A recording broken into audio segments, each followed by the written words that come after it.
السلام عليكم. Hi everyone. I hope you're doing well. طبعا النهاردة زي ما وعدتكم إن شاء الله هنبدأ بسلسلة التأسيس.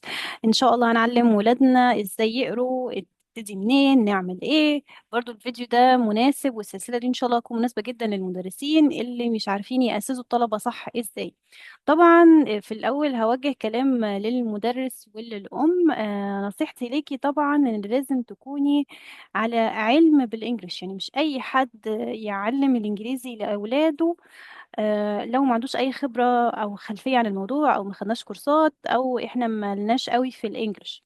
لان هتلاقوا في صحيح احنا بنتعلم حروف، لكن في كلمات بنقولها كامثله، وبالتالي ممكن يلقطوا مننا نطق مش مظبوط. والنطق اللي مش مظبوط خصوصا في المرحله دي ان الطفل بيلقط بسرعه وبيتعلم النطق الاول هو اللي بيثبت. كده انا بخليه يطلع عنده اكسنت مش كويسه. فعلشان كده هنخلي بالنا من حاجتين. يعني نصيحتي الأولانية إن إحنا ناخد كورس ونطور من نفسنا، سواء كنت مدرس أو ولي أمر، أم أو أب أيا كان. فده مهم جدا. وطبعا في حاجات كتير ممكن اعملها اطور من نفسي ببلاش. يعني هتلاقوا كورسات كتير ببلاش على اليوتيوب. هتلاقوا في كورسات بننزلها على القناة عندنا مجانا. برضو صفحة الفيسبوك لو مش متابعينا، احنا بننزل كورسات مجانية بفترة متكررة، برضو نحاول احنا نتابعها. هنزل لكم ان شاء الله يعني اللينك، سواء ما لقيتوش في التعليقات هتلاقوه في الوصف لو بتتفرجوا على اليوتيوب. آم، لو بتتفرجوا على فيسبوك هتلاقوه بإذن الله موجود في البوست او على التعليقات باذن الله. يعني غالبا هسيب لكم كل الروابط اللي محتاجينها باذن الله، احنا بس ندور عليها. وكمان رقم التواصل هيكون موجود، تقدروا تبعتوا لي رساله على طول، او على واتس الاكاديميه ان شاء الله ترد عليكم الاسيستنت باذن الله. فزي ما قلت احنا اول حاجه بنطور من نفسنا. لازم اكون عندي علم كفايه علشان اقدر ادرس. يعني لازم نتقي الله في العلم اللي عندنا، ما نعلمش غلط، ده وحش جدا يعني هنتجازى عليه طبعا. وبس خلونا نبدأ. طيب لو أنا مش عارفة أبدأ منين، زي ما قلت في كورسات على النت وفي كورسات في الصفحة، وممكن تواصلوا معايا بشكل شخصي وأقول لكم بإذن الله. الكتاب اللي احنا هنستخدمه موجود منه نسخة تفاعلية موجودة برضو على الإنترنت مجانا. هسيب لكم اللينك بتاعها برضو في الوصف. تقدروا إن انتوا تسمعوا النطق وتخليه يقول. بلاش أنطق أنا لو أنا نطقي مش كويس، أخليه يسمع من الموقع أو الكتاب الموجود يعني، ويقول وراه. النصيحة دي مهمة جدا جدا. اجي بقى للحاجه التانية، السلسله هنستخدمها ان شاء الله هنستخدم سلسله اوكسفورد فونكس الخمسه باذن الله علشان يتعلم القرايه. طيب هل انا محتاجه يعني 5 شهور عشان ابني يتعلم القرايه؟ لا. هو ممكن يتقن القرايه باذن الله على الاقل بشكل مبدئي من بعد الثالث. من بعد الثالث باذن الله يقدر ان هو يتكلم بشكل كويس، قصدي يقرا بشكل كويس. وهقول لكم برضو التفاصيل واحنا ماشيين واحده واحده باذن الله. في سؤال كتير بيجي لي عشان بس ما اطولش عليكم، بس هجاوب على اخر سؤال: احنا نستخدم اوكسفورد فونكس ولا جولي فونكس؟ هقول لكم السبب زي ما قلت في الفيديو اللي فات اللي هو في المقدمه، ليه هنبدا بالاوكسفورد فونكس مش الجولي فونكس. لان في ناس كتير بتقول لي انا بنتي علمتها بالجولي فونكس، ودول بيبقوا يعني مشكله. يعني صراحه انا ساعات بتردد في ان انا اقبل طالب جاي لي واخد جولي فونكس بس مش اوكسفورد فونكس، او يعني ما درسش اصلا. يعني بالنسبه لي اللي ما عرفش اصلا وهيبدا من الاول احسن من اللي اخد جولي فونكس وبدا. ليه بقى؟ لان احنا في السيستم عندنا مبني على اوكسفورد ومكمل. احنا بناخد محادثه وقراءه في نفس الوقت. فمنهج الجولي فونكس على قد ما هو ماشي اوكي حلو، بيعلمهم القرايه في اقل من شهر او شهر، لكن على المدى الطويل بيبقى عامل لي مشاكل. لان هو اعلمه الساوند لكن ما علمهوش اللترز. ما هو الطالب لازم يبقى عارف الحروف. ليه؟ لان في ليفل 3 اللي هو ده احنا قلنا فيه 1 2 3 4 5، لما بيجي ياخد الثري بيبقى محتاج اللونج فاولز، بيبقى محتاج يعرف اسماء الحروف. يعني مش عايزه ادخل في تفاصيل كتير، بس احنا بنحتاج نعرف اسماء الحروف. فهو بما انه هو عارف الاصوات مش عارف الحروف، بيبقى عندي مشكله. فالسلسله دي اطول، اه، لكن عامله زي السلم مبني على بعض. جولي فونكس علمته القرايه لكن سابته كده. يعني من بعد ما عرف الجولي فونكس عرفنا نقرا شويه كلمات، لكن ما عنديش اساس اكمل عليه. عشان كده انا بفضل الاكسفورد فونكس. الجولي فونكس بتعلموا الاصوات مش الاحرف، وبالتالي بيبقى عندي مشكله شويه في ان انا اكمل على حاجه مش موجودة عندي. يعني أنا عندي طالب دلوقتي، أنا جالي عارف جولي فونكس، طب أنا أبدأ معاه من 2 ولا أبدأ معاه من 3؟ نحاول نبدأ معاه من 2 لحد ما الدنيا تظبط. فمن الآخر إيه الأفضل؟ إن إحنا نستخدم أوكسفونكس لو لسه ما بدأناش. يعني أنا بكلمكم كشخص درس الاتنين. يعني أنا درست الجولي فونكس في المدارس الانترناشونال، والأوكسفورد فونكس درسته في الكورسات، وشفت نتيجة الاتنين مع الطلبة صراحة. الطلبة اللي كانت درست الجولي فونكس يعني بيوصلوا عند مرحلة ما بيعرفوش يعدوها. يعني هما قروا بسرعة الكلمات السي في سي ووردز، الكلمات القصيرة، لكن بعد كده بقى في مشكلة. يعني مش عارفة اديهم الأساس اللي بعده، اللي انت ما عندكش اللي فات عشان اديكي الجديد. وطبعا لما اجي اديها تو، هي تقول لي ما انا اوريدي بعرف اقرا، او انا اوريدي عارفة الحاجات دي، فبتعيديها لي ليه؟ عشان بيبقى في حاجات ناقصة. يلا نبدأ على خيرة الله. أول حاجة الكتاب، وكل كتب أكسفورد غالبا بتكون متقسمة ل 8 units، 8 وحدات. الوحدة الواحدة أو اليونت الواحد بيكون فيه حوالي 3 حروف وستوري، زي ما احنا شايفين كده، A B C ومعاهم الستوري. آه طيب أنا أقيس إزاي الطفل ده؟ أقدر أقول إن هو خلاص أتقن الليفل ده أو الكتاب ده، وأقدر أرفعه للليفل اللي بعده. أقيس ده من الستوري. الستوري هي الأساس. لو قرأ الستوري كويس خلاص أقدر أرفعه للي بعده. طيب هل هو المفروض إن هو يقرأ الستوري من أول يونت؟ لا، مش شرط. يعني عادي إن أنا أديله الدرس ويبقى لسه بيلقلق في الستوري، لسه مش عارفها قوي في أول مرة، مش مشكلة. عادي خلاص لو الدرس الأساسي هو عارفه كويس، خلاص بنطلع اليونت اللي بعده واللي بعده، وكل شوية برجع أديله الستوري بتاعت يونت 2 وبتاعت يونت 1 اللي فاتوا، لحد ما يتعود عليهم وياخد عليهم بإذن الله. فده محتوى الكتاب بإذن الله. يعني أنا غالبا في الحصص بفضل أستخدم ده لأنه أسهل في الحركة بالنسبة لي.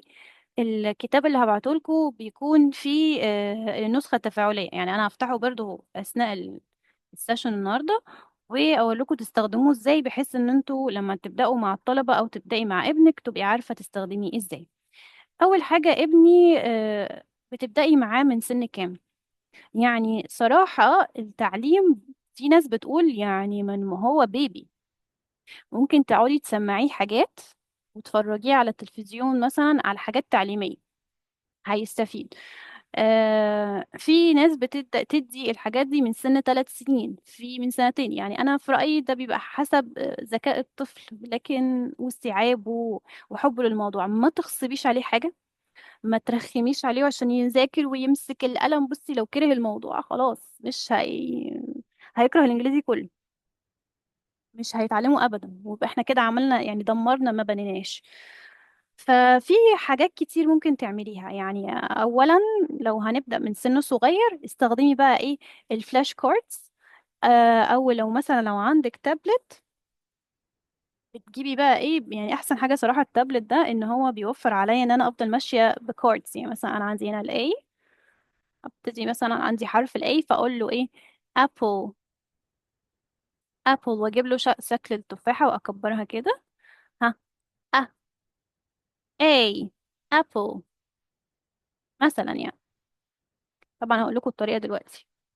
فالتابلت بيوفر عليا، لكن لو مش متوفر معايا خلاص ممكن ترسمي له اقل حاجة. ممكن تجيبي الفلاش كاردز، بتتباع كتير جدا جدا، هتلاقيها مناسبة قوي. تمام.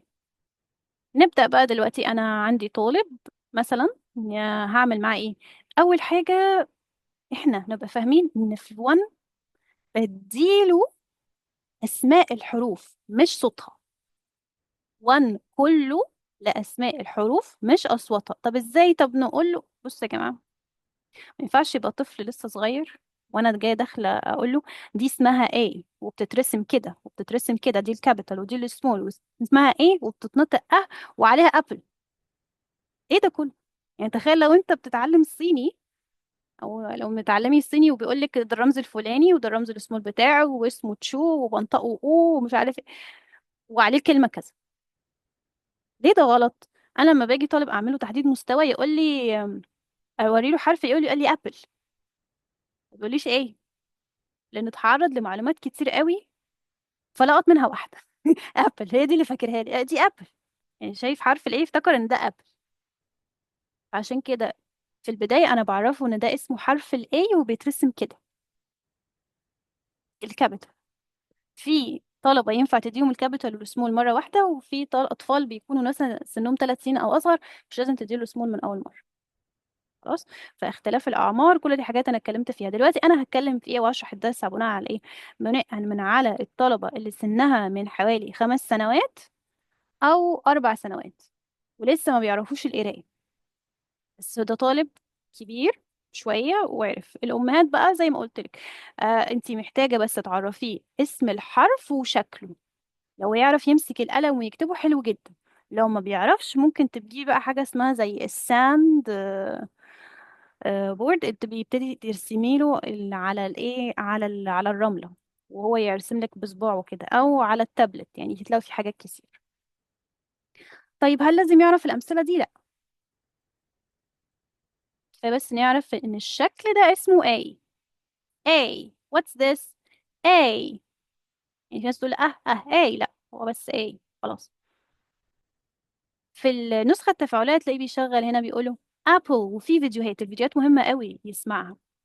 لأنها بتصير انتباهه وعينه وحركات، وفيديو بيتحرك وكلمات بتيجي. فأنا هقول له كده: A apple. A apple. A axe. A ant. A alligator. كلمة alligator دي صراحة أنا مش موافقة عليها لأنها صعبة، فممكن نعملها سكيب. مش شرط عشان الكلمة محطوطة لازم أقولها، مش لازم عشان كل ده في كتاب لازم أقوله. عادي جدا أنت كمدرس وأنت كأم عارفة مستوى طفلك أو تلميذك إن أنت تديله ده ولا لأ. لو الموضوع ده فوق طاقته خلاص. خلاص احنا شفنا الفيديو، خلاص قلنا حرف ال A. خلاص خليه هو يقول ورانا مرة، يعني مثلا يقول ورانا A apple. A axe. A ant. فننزل تحت ونخليه يكتب. طب يكتب ازاي؟ لو هو طالب أجنبي أو مثلا يعني احنا عايزين نتكلم مع انجلش بس، فهنقول له start from the dot, go up up up, go down down down, make a line. بس كده. انا برسمها قدامه.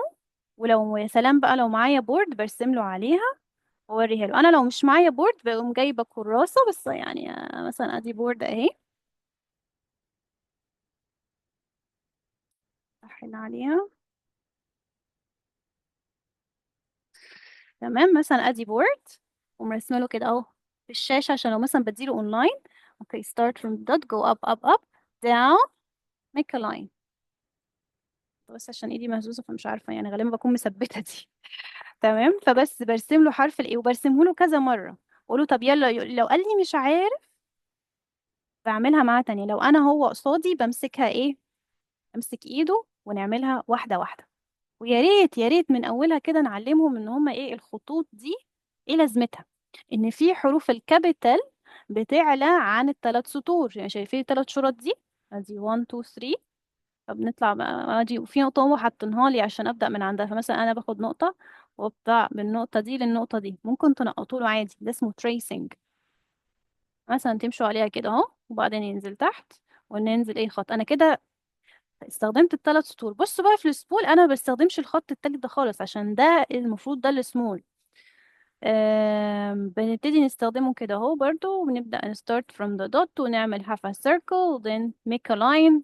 وهكذا. لو مش عايزين ده نقول له يلا نرسم، نعمل نص دايرة وننزل بخط، نص دايرة وننزل بخط. نمسك ايده عادي لو هو سنه صغير، ما فيش اي مشكلة من ده. برضو عادي تديله في اليوم او في الاسبوع حتى حرف واحد. حتى بيعملوا كده في طريقة الجولي فونكس، ان هما بيدوا حرف واحد في الاسبوع او في نص اسبوع. ما نتضايقش، ما يعني نستعجلش. طيب انا خلصت، وقت الحصة لسه موجود. اعمل ايه تاني؟ على الانترنت في كمية العاب رهيبة. هعمل معاكم شوية العاب، وهجيب لكم الكتاب دلوقتي عشان برضو تبقوا ايه، شفنا كل حاجة.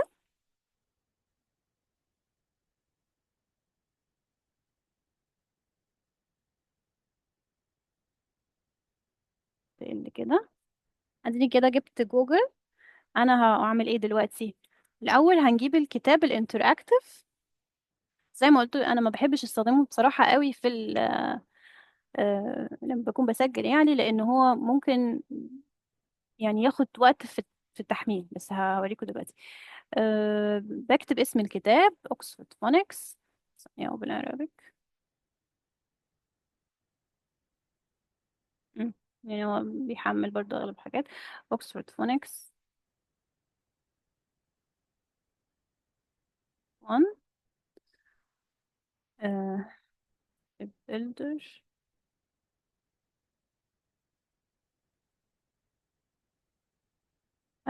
وبختار الكتاب الستودنت بوك.